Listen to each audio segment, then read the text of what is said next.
Government budget difficulties in France. Political instability in Germany. Are we going into another Eurozone crisis? The European Union is a political and economic union of 27 countries. Out of these countries, 20 of them use the euro as their currency, with the collection of these countries known as the Eurozone.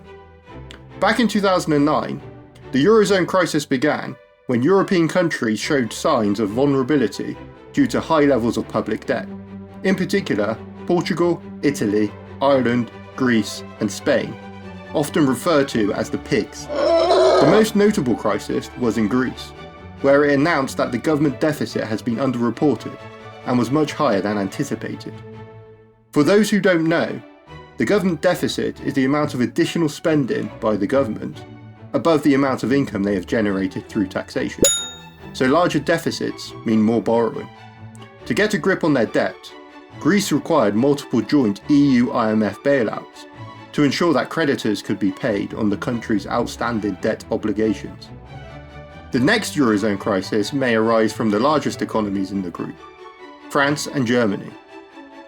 If we begin with France, the country is struggling to approve a government budget that is within the EU fiscal rules. In 2023, the budget deficit stood at 5.5% of GDP, which is above the 3% rule for EU members. The fragmented parliament is yet to agree a new budget, with the budget deficit forecasted to be higher for 2024, increasing borrowing. Oh no! If we compare the yields on government debt for France and Germany, historically, the gap between the two countries has been similar. More recently, the gap has now widened between the two countries, making it relatively more expensive for the French government to borrow. If we look at Greek borrowing costs, it is the first time since the Eurozone crisis that French borrowing costs have overtook Greece.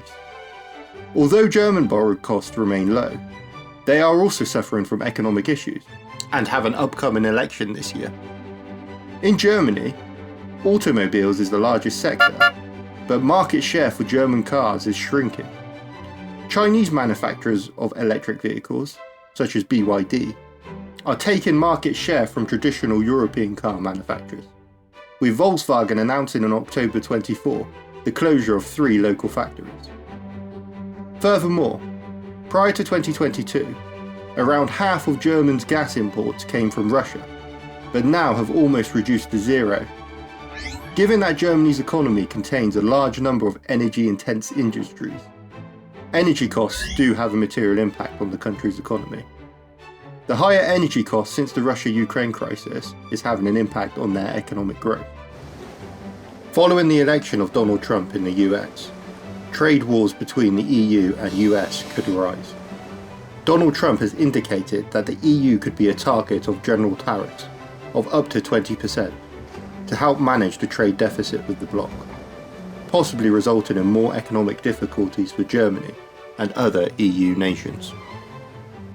Markets are beginning to price in these risks.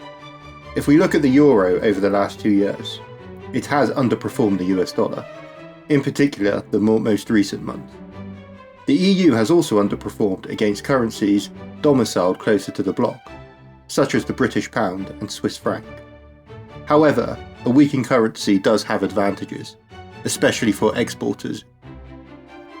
We finally look at the debt to GDP ratio for the 4 largest economies in the Eurozone.